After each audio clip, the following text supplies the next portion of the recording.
Good morning, Professor and everyone.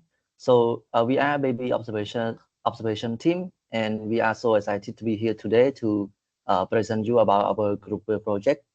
To begin this presentation, I would like to begin with the user story. It is the initial and a very important part of our projects.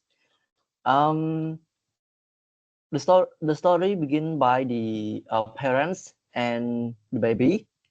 It is like as a parents, we want to take care and we want to observe our baby as much as we can. But imagine that one day we have to leave our baby like for a minute or for 5 minutes or for a second to do like some urgent stuff, like maybe go to the toilet, go to the chicken and do some other activity. So at that time, maybe we want to also observe our baby as well. So this come up with the idea to design one device that we call baby observation to track and to recognize our baby so that parents can observe, can know like what's going on with the baby every single time. And this I would pass to Ott. He gonna present about the objective. Okay, thank you for Sela. The objective. Present. Yeah. The objective, our project's main goals are to continuously monitor the baby's well-being, especially when parents are in different rooms or during nighttime. To analyze the baby's facial expression to quickly identify Even this guy, I don't know distress this guy.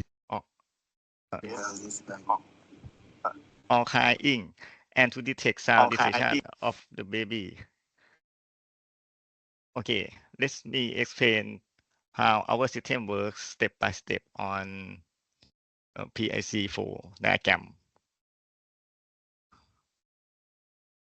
Okay, first, in the real world, the ESP32S3 microcontroller handled by me detect significant sound events like a baby crying using its built-in camera and microphones. It captures an image and records audio immediately upon detection, then uploads these raw files directly to cloud storage Firebase. Next, our team member Yanavut downloads these raw image and audio recording from the cloud onto a PC.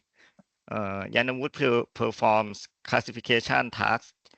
These mean analyze the data to recognize what the baby is doing or feeling, such as identify crying or other activity. After classification, these results are uploaded back to cloud storage.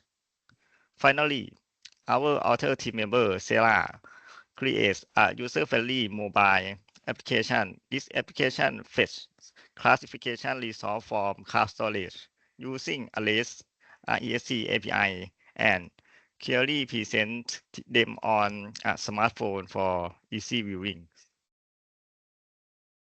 Okay. Oh, okay. Let me recap you with our initial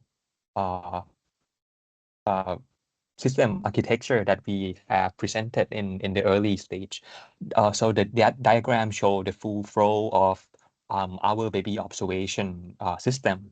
It starts with the baby or child facial expression and sound, whether cry or not, and these are captured using the ESP32 modules that already equipped with a camera and microphone. Then the ESP32 act as a detector and data collector and transmit this to wirelessly to the cloud platform. Later, it store and process data with the AI models. In this case, we use the edge impulse, and then delivered to the user's phone to check the baby status and emotion. So whether it's at home or work or anywhere, parents can check their baby. And overall, our project is a good combination between hardware and software. And below here is our demo that we did. And we would like to show you the video that we were able to capture the baby face and show on the user screen for the status of the baby. And unfortunately, we don't have a real baby, so we would like to use the image of baby facial expression. So let Stella show the our demonstration video for just a few seconds.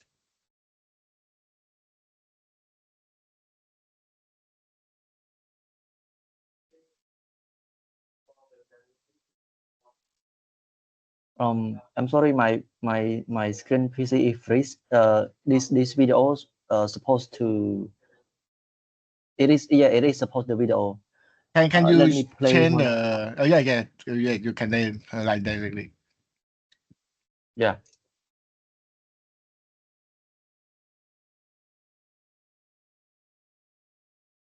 Do you have sound in your video? Do you hear the video? No. It seems that you have to share with audio. In Microsoft Teams, when you share, it will be screen only. You have to share with sound. Yeah, it's okay. Just the video would be okay too. Yeah. Yes. So the video indicate that our model is able to capture the baby faces and send to the parents' phone to show the baby status, whether he is happy or sad or need any assistance, as shown. Very good.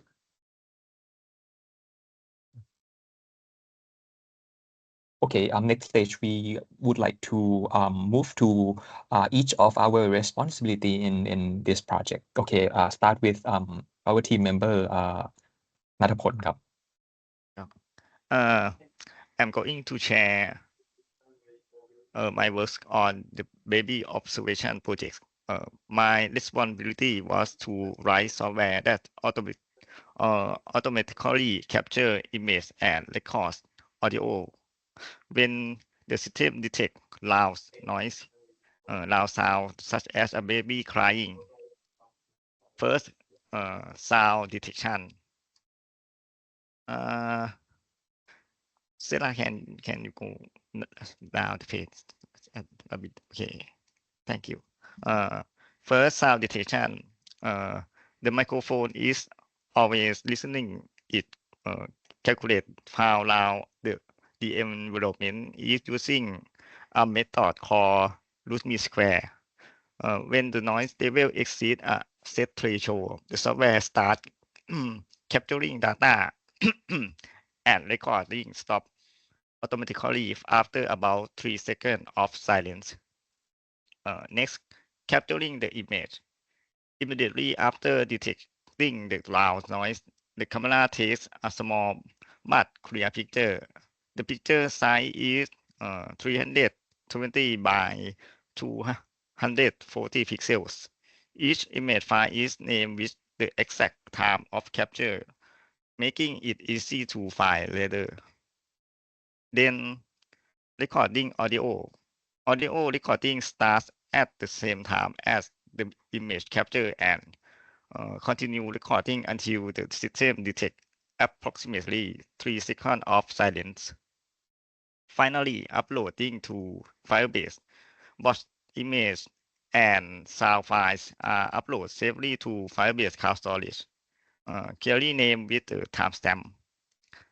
Okay, by only recording important events, this method helps us efficiently manage cloud storage space and easily set the recording for analysis or further application development by our teammates. Okay, I will hand it over to Yanavut, who will tell us about how this captured data is analyzed and classified. Yeah, Yanavut, please continue. Oh, okay, thank you, Nattapol. Okay, for my part, I was responsible for the image detection, and in this project, we create two approaches. Initially, we plan to use the YOLO 11 Nano to train the model and test. However, since in class, our professor taught us to use the edge impulse, so we thought that it would be beneficial and exactly what the professor taught us. So we decided to go with the second approach. But however, the first approach worked fine as expected. If you scroll down, you can see that we were successfully detect the image. Della, could you please go down a little bit to the box, the detection box? Yeah, we above a little bit, please. The approach one. Yeah, the a little bit up. Yeah, the baby face, this one. Yeah, approach one we were able to use, but we decided to go with the approach 2. So okay, let me explain you about the approach 2 that we used in this project. So basically we randomly chose the images of each facial expression, which were 7 features of the facial of the baby, such as happy, sad, or neutral, something like that. And each image is about 200 times 200. And the setting as shown here, we basically use pretty much everything as we learned in the classroom. And we did trials and errors to get the best result. And for the result, for the training result, we got the output for F1 as 80%, and for training is 60%. So for the actual test, we were able to detect the face of the baby as shown here and in the video that previously shown. So yeah, I would like to conclude that we achieved our goal as we initially proposed. Okay, as Professor said, okay, we kind of run out of time, so I'm gonna hand over this to Sela to explain our last part. Okay, thank you. Okay, thank you so much, Fan. So Afan presentation, he got the output like the happy and the sad from the detection from the face. So at my part, I handle the mobile app application, as you can see in this picture with the mobile phone that show on the Flutter. So first, I would like you to focus on this diagram that it started from the Qt Explorer and the last the mobile app Flutter. So since my part handle the mobile app application, so I at my part I more do experimentation with the Qt Explorer, since we also study in this in the class, and we can find the data. Like at the time I don't have the result from fan yet, so this is the way that we are do. So I use the Qt Explorer to send the JSON as a string and over the Qt service, and the data would store in the MongoDB as our database. And for the mobile application will be called that data from the MongoDB over the REST communication. So as you can see in this demonstration, I send a message as happy published by the Qt Explorer, and we can see that the data is inserted into the MongoDB, and also the happy face also show up in the Flutter in this mobile app as well. So that's all our presentation. Thank you so much for your attention.